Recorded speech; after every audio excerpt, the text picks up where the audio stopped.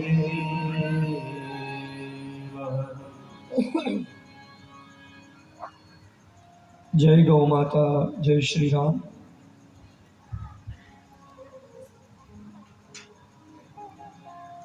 ભગવાન શ્રી કૃષ્ણની ગિરિરાજ લીલા થઈ। ગોવર્ધન ધરણ બન્યા પ્રભુ। એક વખત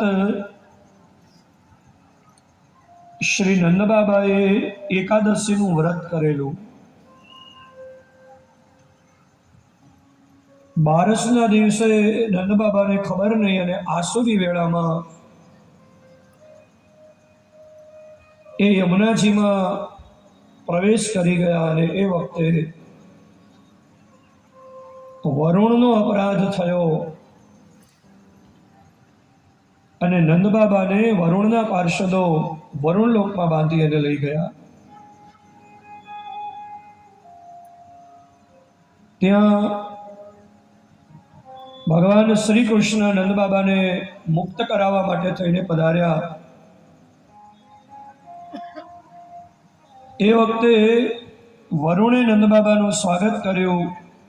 કહ્યું, અજાણતા હું આપના પિતાને અહીંયા લાવ્યો તો મને ક્ષમા કરજો। નંદબાબાને લઈ અને ભગવાન પાછા ગોકુળમાં પધાર્યા છે। એ વખતે નંદબાબાએ ગોવાળોને એવું કહ્યું કે કનૈયો એ સાક્ષાત વૈકુંઠનો નારાયણ છે। તો ગોવાળોએ કહ્યું કે લાલા, અમને તારા વૈકુંઠના દર્શન કરાવો ને। બ્રહ્મરથમાં સ્નાન કરાવીને બધાને ભગવાન વૈકુંઠનું દર્શન કરાવે છે। પણ ગોવાળોએ એવું કહ્યું કે અમને તો વૈકુંઠ કરતા આ જે વ્રજ છે એ વધારે ઉત્તમ લાગે છે, કારણ કે વૈકુંઠમાં તું નારાયણ છો, સર્વનો સ્વામી છો, વ્રજમાં તો તું અમારો સ્વજન છો। અને એ વખતે વૈકુંઠનો પણ જ્યારે ત્યાગ થઈ જાય ત્યારે ભગવાનના રાસમાં પ્રવેશ મળે। ગોપીજનોની સજ્જનો સ્થિતિ એવી થઈ ગઈ હતી હવે કે કૃષ્ણનું સ્મરણ કરતા જ ગોપી મૂર્છિત થઈ જાય। ગોપીઓ જ્યારે સાથે મળે ત્યારે પરસ્પર જે ગોપીજનો ચર્ચા કરતા હોય એમાં ગોપીજનો એવી ચર્ચા કરે કે ભાઈ મને તો કનૈયો ભૂલાતો નથી। એક ગોપીએ કહ્યું, હું તો રસોઈ બનાવતી હોઉં તો મને કનૈયો જ યાદ આવ્યા કરે છે। ઘર વાળું તોય કૃષ્ણ કૃષ્ણ, લીપું તોય કૃષ્ણ કૃષ્ણ, કપડાં ધોવું તોય કૃષ્ણ કૃષ્ણ, વાસણ માંજું તોય કૃષ્ણ કૃષ્ણ, રોટલીનો લોટ બાંધો તોય કૃષ્ણ કૃષ્ણ, રોટલી વણવું તોય કૃષ્ણ કૃષ્ણ, ચોડવું તોય કૃષ્ણ કૃષ્ણ, ચોપડું તોય કૃષ્ણ કૃષ્ણ, પીરસો તોય કૃષ્ણ કૃષ્ણ, ખાવ તોય કૃષ્ણ કૃષ્ણ, મને કનૈયો ભૂલાતો નથી। એક ગોપીએ કહ્યું કે મારા સસરાનો સ્વભાવ બહુ ક્રોધી। એક વખત કે મારે ઘેર મહેમાન આવ્યા હતા તો મારા સસરાએ કહ્યું, વહુ રસોઈમાં રોજ રોજ કંઈક ભૂલ કરો છો, ધ્યાન રાખજો, આજ મહેમાન આવ્યા છે, રસોઈમાં ભૂલ કરતા નહીં, વાડીએથી આવ્યા ત્યાં રસોઈ બનાવી રાખજો। તો સખી હું રસોઈ બનાવતી હતી તો માનભોગ બનાવતી હતી તો મને કનૈયો યાદ આવ્યો, મને કનૈયાનું સ્મરણ થયું, કનૈયાને માનભોગ બહુ ભાવે છે। માનભોગ બનાવ્યો, મહેમાન અને મારા સસરા વાડીએથી આવ્યા, જમવા બેઠા, મેં માનભોગ પીરસ્યો તો મારા સસરાએ માનભોગના વખાણ કર્યા કરે, આ અમારા ઘરની વહુ નહીં, આ તો અમારા ઘરની લક્ષ્મી છે, જો કેવી સ્વાદિષ્ટ રસોઈ બનાવી છે। બધાએ વખાણ કરતા કરતા માનભોગ જમ્યા। સખી છેલ્લે હું જમવા બેઠી ત્યારે મને ખબર પડી, કનૈયાની યાદમાં મેં માનભોગમાં ખાંડને બદલે મીઠું નાખી દીધું હતું, કનૈયાએ મારી લાજ રાખી દીધી। એક ગોપીએ કહ્યું, સખી મારા જેઠ જમવા બેઠા હતા, જમતા જમતા અથાણું માગ્યું, સિક્કાની બરણીમાંથી અથાણાની બરણી લઈ હું જ્યારે અથાણું પીરસતી હતી તો મને કનૈયો યાદ આવ્યો. તો પાછું કનૈયાનું સ્મરણ એવું થયું તો સિક્કામાં બરણી મૂકવાને બદલે મેં મારું છોકરું સિક્કામાં મૂકી દીધું. છોકરો રડવા લાગ્યો ત્યારે ખબર પડી કે આ બરણી નહીં, આ તો બાળક છે. આવું થાય જ્યારે સંસાર પ્રત્યેની આસક્તિ છૂટી જાય અને ભગવાનમાં પ્રેમ થઈ જાય ને, પછી સંસાર ગૌણ બની જાય, પછી એનું કોઈ મૂલ્ય ન રહે. પછી તો ભગવત વાસના એ મુખ્ય બની જાય. ગોપીઓની સજ્જનો એવી સ્થિતિ થઈ ગઈ હતી કે કનૈયાને યાદ કરે ને ત્યાં ગોપીને મૂર્છા આવી ગઈ. એક દિવસ સવારમાં એક ગોપી હાથમાં સાવરણી લઈને ઘર વાળતી હતી અને એમાં કનૈયો યાદ આવ્યો. તે મૂર્છા આવી ગઈ, તે પડી ગઈ. તો એના સાસુ વળી બધું અંધશ્રદ્ધામાં ને એવું માનતા હશે, તો એણે વિચાર કર્યો કે આને કંઈક વળગાડ જેવું કંઈક છે. તો ગોકુળમાં કોઈ એક માજી હતા કે જે આ બધું નજર ઉતારવાનું ને બધું જાણતા હતા. તો એ માજીને બોલાવ્યા અને માજીને કહ્યું કે તમે કંઈક મંત્ર. માજીએ મંત્ર પ્રયોગ કર્યો. આમ ગોપી ઉપર 7 વખત મોરપીંછની સાવરણી ઉતારી, પછી આમ મંત્ર બોલ્યા, પણ ગોપી ઊભી થઈને કાંઈ અસર જ ન થઈ મંત્રની. હા જોજી માજીએ પ્રયોગ કર્યો, હાજે કનૈયો આવ્યો. તો યશોદાજીએ કહ્યું કે લાલા પેલી ગોપીને કંઈક થઈ ગયું છે. કનૈયો આવ્યો, જોયું, આવીને કનૈયાની સ્થિતિ જોઈને એને ખબર પડી ગઈ કે આ મૂર્છા એ વળગાડની મૂર્છા નથી, આ પ્રેમની મૂર્છા છે. કનૈયાએ ગોપીને કાનમાં મંત્ર કહ્યો કે શરદ પૂનમની રાત્રે આવજે, રાસ રમાડીશ. જેવું નિમંત્રણ મળી ગયું, ગોપી જાગી ગઈ. પેલા માજીના મનમાં વિચાર આવ્યો કે મારા કરતાં કનૈયાનો મંત્ર કંઈક વધારે વિશિષ્ટ છે. એટલે માજીને મંત્ર જાણવો હતો એટલે એણે ગોપીને કહ્યું, અલી તને કનૈયાએ કાનમાં શું કહ્યું? એટલે પેલી ગોપીને તો પોતાના પ્રિયતમનું અંગત મિલનનું આમંત્રણ હતું એટલે એને જવાબ ન આપ્યો. બીજે દિવસે બીજી ગોપીને એવું કંઈક થઈ ગયું. પાછા માજીને બોલાવ્યા અને માજી એને આખો દિવસ મંત્ર પ્રયોગો કર્યા, પણ ગોપી ઊભી થઈને હાંજ પડે કનૈયો આવ્યો. આવીને કનૈયાએ જ્યાં કાનમાં મંત્ર ભણ્યો, શરદ પૂનમની રાતે આવજે, રાસ રમાડીશ, તરત ગોપી ઊભી થઈ ગઈ. માજીએ બીજી ગોપીને પૂછ્યું કે તને કનૈયાએ કાનમાં શું કીધું? તેણે જવાબ ન આપ્યો. હવે તો રોજ 2-3 ગોપીને મંત્ર પ્રયોગ કઈ કામ કરે નહીં એટલે લોકો માજીને બોલાવતા જ બંધ થઈ ગયા. હવે તો સીધા કનૈયાને જ બોલાવે. માજીએ વિચાર કર્યો મારે મંત્ર જાણવો છે ને ગોપીઓ મને મંત્ર કહેતી નથી. વખત યુક્તિ કરી, ખોટું મૂર્છા ખાઈને પડી ગયા. એટલે શું કે કનૈયાને બોલાવશે, કનૈયો આવશે ને મને કાનમાં મંત્ર બોલશે ને હું જાણી લઈશ શું બોલે છે. તે માજી ખોટું મૂર્છા ખાઈને પડી ગયા અને કનૈયો આવ્યો. કનૈયા બોલાવવા માટે ગોપી આવી એટલે ગોપીએ કહ્યું હાલ લાલા, મારી સાસુને કંઈક થઈ ગયું છે. બધી ગોપીઓને જે મૂર્છા આવી જાય ને, માજી તો ઢોંગ કરતા હતા. તો કનૈયાએ ગોપીને કહ્યું તારી સાસુના માથાનું છાપરું થોડું થઈ ગયું છે? તો કે હા. તો મારો મંત્ર કામ ન કરે? તો કે ના, તારે આવવું પડશે. કનૈયો આવ્યો. આવીને કનૈયાએ જોયું, અરે ગોપી આમાં મંત્ર બોલવાની જરૂર જ નથી, આને વળગાડ છે, આને મૂર્છા ન કહેવાય, આમાં મંત્ર ન બોલવાનો હોય. તો મરચાની ધુમાડી કરીને લાકડી મારા હાથમાં દે. કનૈયાએ જ્યાં લાકડી હાથમાં લીધી ત્યાં માજી ઊભા થઈ ગયા. માજીએ કીધું મારે કાંઈ જાણવું નથી, આ તો ઠાકોરજીની લીલા છે.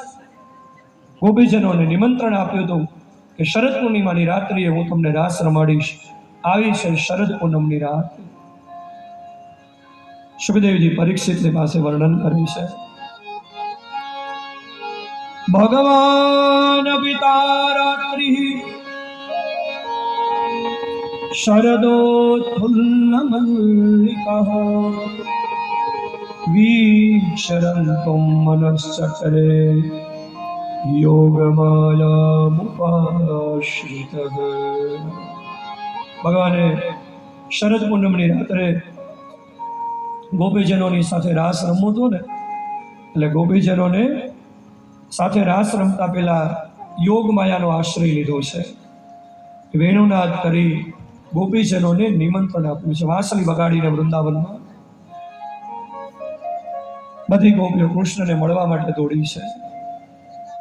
કોઈ ગોપી ગાય દોહતી હતી, વેણુ સાંભળી ગાય દોહવાનું છોડી દોડી.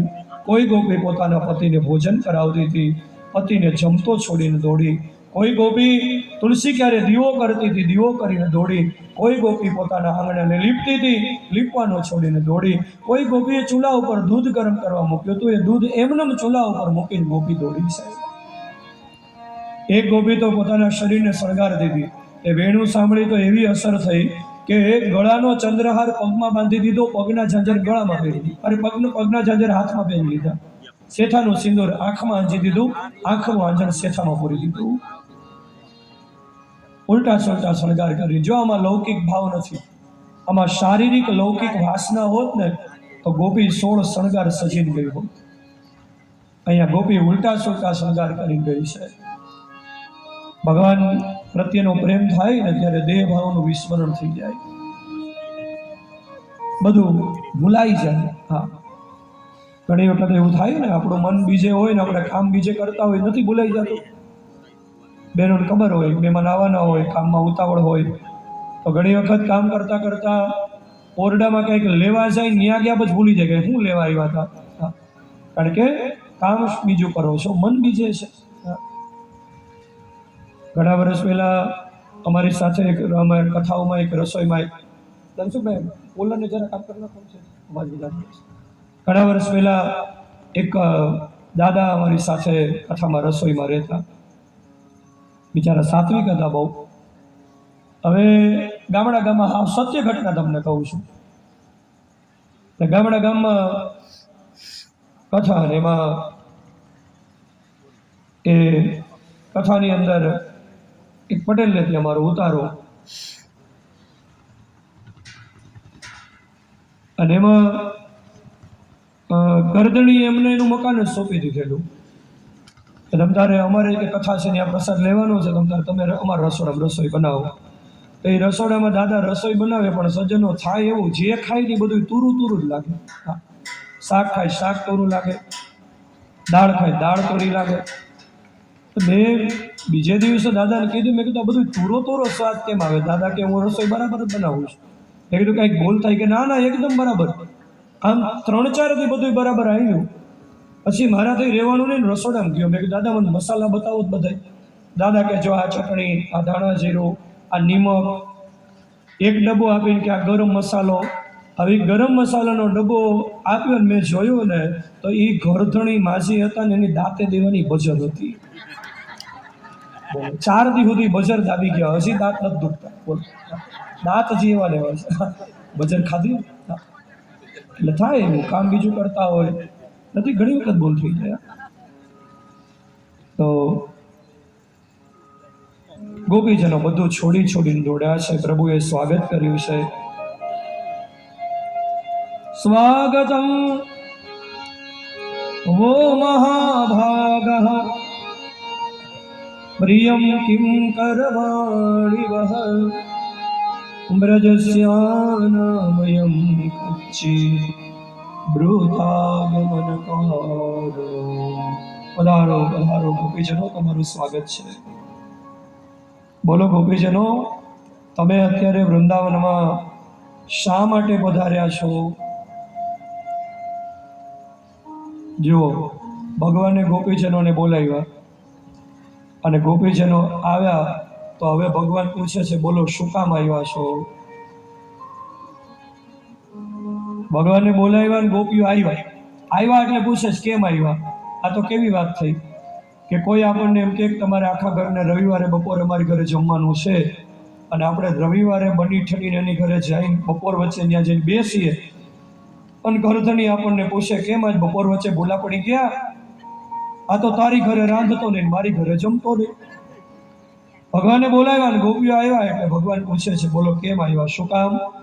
ગોપીજનોની પરીક્ષા કરીને જગતને બતાવવું છે કે ગોપીજનો કેટલી હદે ઈહામૂત્ર ફલ ભોગ ત્યાગ કરી દીધો હતો. વેદાંતની પરિભાષામાં બધો જ ત્યાગ. અને એટલા માટે પરીક્ષા કરી. ભગવાન ગોપીઓને કે તમારા સગા સંબંધીઓ બધા તમને યાદ કરતા હશે, જાઓ તમારા ઘરે જઈ અને કુટુંબ પરિવારની સેવા કરો.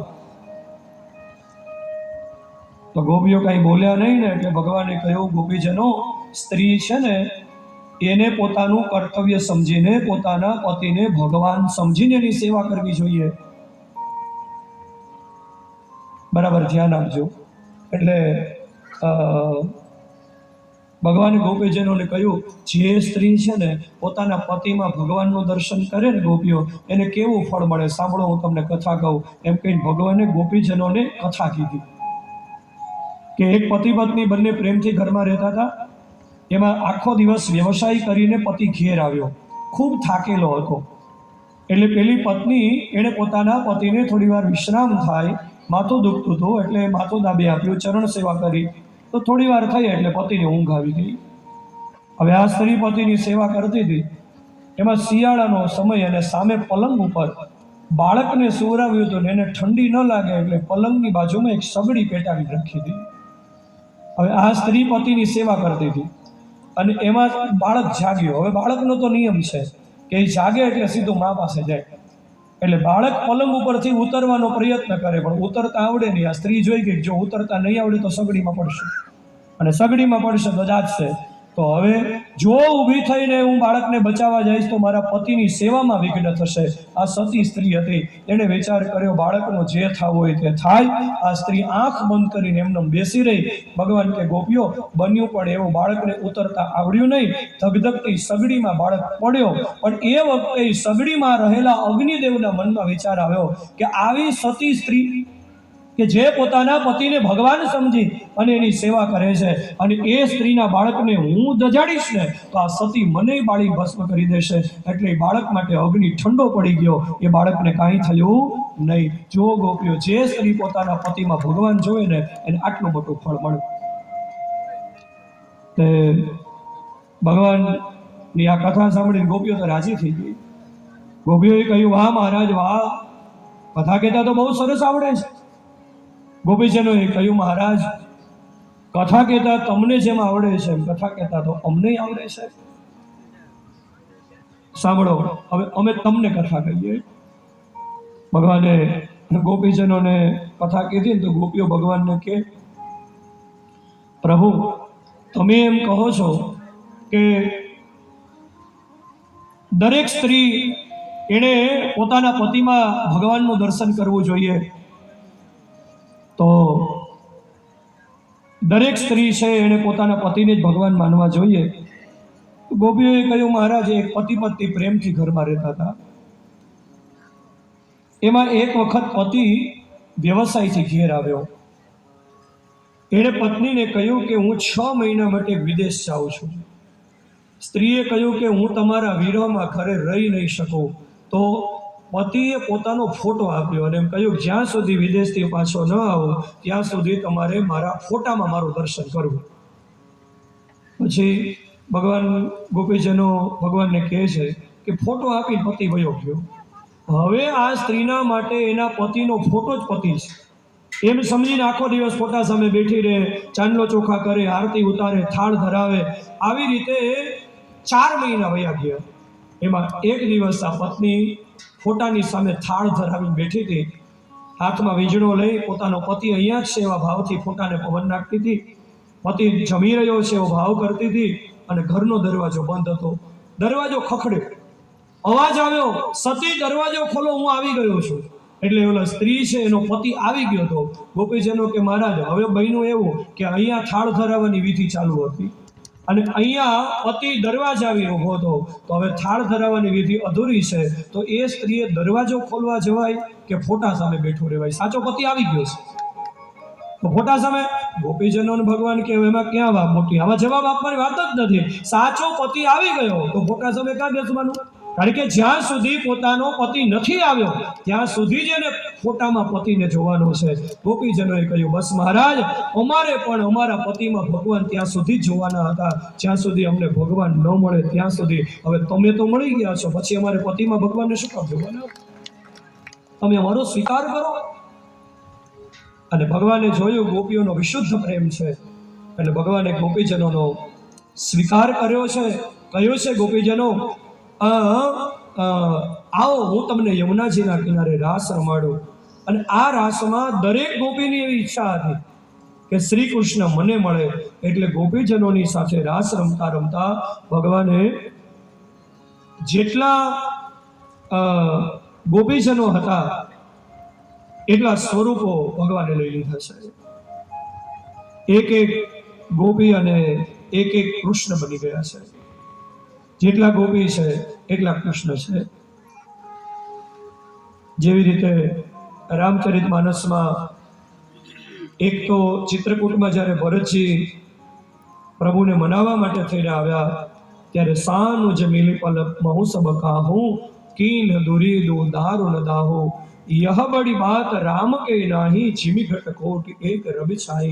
જ્યારે ભરત મિલાપ વખતે ભરતજી મળવા આવ્યા ને ત્યારે દરેક અયોધ્યાવાસીને એવી ઈચ્છા હતી કે રામ ચિત્રકૂટમાં મને પહેલા મળે. ભગવાન જેટલા અયોધ્યાવાસીઓ ચિત્રકૂટમાં મળવા આવ્યા હતા એટલા સ્વરૂપો લઈ અને એક એક વ્યક્તિને રામ વ્યક્તિગત મળ્યા છે. અને કોઈને પાછી ખબર નથી પડી કે જેટલા અયોધ્યાવાસીઓ છે એટલા રામ બની ગયા છે. અને બીજી વખત જ્યારે વનવાસમાંથી પ્રભુ આવ્યા અયોધ્યામાં ત્યારે દરેક અયોધ્યાવાસીને એવી ઈચ્છા હતી કે રામ પહેલા મને મળે. ત્યારે જેટલા અયોધ્યાવાસીઓ હતા ને એટલા સ્વરૂપો રામે એ વખતે પણ લઈ લીધા છે. ભગવાન માટે આ મોટી વાત નથી. દરેક ગોપીને શ્રી કૃષ્ણ મળે એવી ઈચ્છા હતી. એટલે એક એક ગોપી અને એક એક કાન આવી રીતે રાસ રચતા હતા ને તો દરેક ગોપીના મનમાં એવો અભિમાન આવ્યો કે શ્રી કૃષ્ણ મારી પાસે જ છે, બીજા કોઈ પાસે નહીં. અને જ્યારે ગોપીજનોના મનમાં આવો અહંકાર થયો, આ અહંકાર છે ને એ આપણો જે અહંકાર છે એવો અહંકાર નથી. આ અહંકાર ભક્તિ માર્ગમાં તો સારો, પેલા અહંકાર કરતા એ અહંકારને દાસ અહંકાર કહેવાય. અસ અભિમાન જાય મન મોરે મેં સેવક રઘુપતિ પતિ મોરે. હું ભગવાનનો છું એ દાસ અહંકાર છે. ગોપીજનો એના આ સૌભાગ્યનો જે મદ હતો એ ગોપીજનોના સૌભાગ્યના મદને જોઈને ગોપીજનોના આ સૌભાગ્યના મદને શાંત કરવા માટે ભગવાન એ વખતે રાસમાંથી અંતર ધ્યાન થઈ ગયા છે. રાસ અટકી ગયો. કૃષ્ણ તો રાસનો આધાર હતા. રાસ અટકી ગયો એટલે ગોપીજનો નિકુંજમાં શ્રી કૃષ્ણની તલાશ કરવા માટે નીકળ્યા છે. કચિત તુલસી કલ્યાણી ગોવિંદ ચરણ પ્રિય સહત્વાલી કુલે વિભ્ર દૃષ્ટસ્તે તે પ્રિયોચ્યુત માલત્ય દર્શિવા કચ્ચિન મલ્લિકે જાતિ યુથિકે પ્રીતિમો જનયન્યાત પરસ્પર્શે નમાધવ. હે તુલસી, તે અમારા કૃષ્ણને જોયા છે? મોરને પૂછે છે, ભમરાઓને પૂછે છે. જાંબુ, આંકડો, બિલ્લી, ગુલાબ, આંબો, કદંબ આ બધા વૃક્ષોને યમુનાજીના કિનારાને ગોપીજનો પૂછે છે કોઈ અમને અમારા કૃષ્ણ બતાવો, કોઈ અમને અમારા કૃષ્ણ બતાવો. કૃષ્ણની તલાશ કરતા કરતા ગોપીજનો કૃષ્ણમય બની ગયા. એક ગોપી તો કૃષ્ણનું જ જાણે સ્વરૂપ હોય એમ કહેવા લાગી, જુઓ સખી, હું જ કૃષ્ણ છું, મેં જ ગિરિરાજને ધારણ કર્યા છે, જુઓ મેં કાલિય નાગનું દમન કર્યું છે. આમ ગોપીજનો કૃષ્ણમય બની ગયા. એમાં એક ગોપી એ શ્રી કૃષ્ણના પગલા એ ગોતતી હતી કે કૃષ્ણ જે બાજુ ગયા હશે એ બાજુ ચરણની નિશાની તો હશે. તો રમણ રેતીમાં ગોપી જોઈ ગઈ કે અહીંયા કૃષ્ણના પગલા દેખાય છે. તો બધી ગોપીઓને બોલાવીને કહ્યું, જુઓ સખી, અહીંયા આવો, અહીંયા કૃષ્ણના ચરણ પગલા દેખાય છે. બધી ગોપીઓ આવી, શ્રી કૃષ્ણના ચરણ પગલા જોયા. એ વખતે ગોપીજનો એણે વિચાર કર્યો કે કૃષ્ણના પગલા તો દેખાય છે પણ સાથે સાથે બીજાના કોકના પગલા દેખાય છે.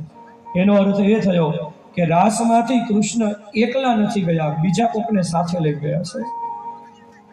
બધી ગોપીઓને શ્રી કૃષ્ણએ છોડી દીધા છે, એક ગોપીને શ્રી કૃષ્ણએ સાથે લીધા છે.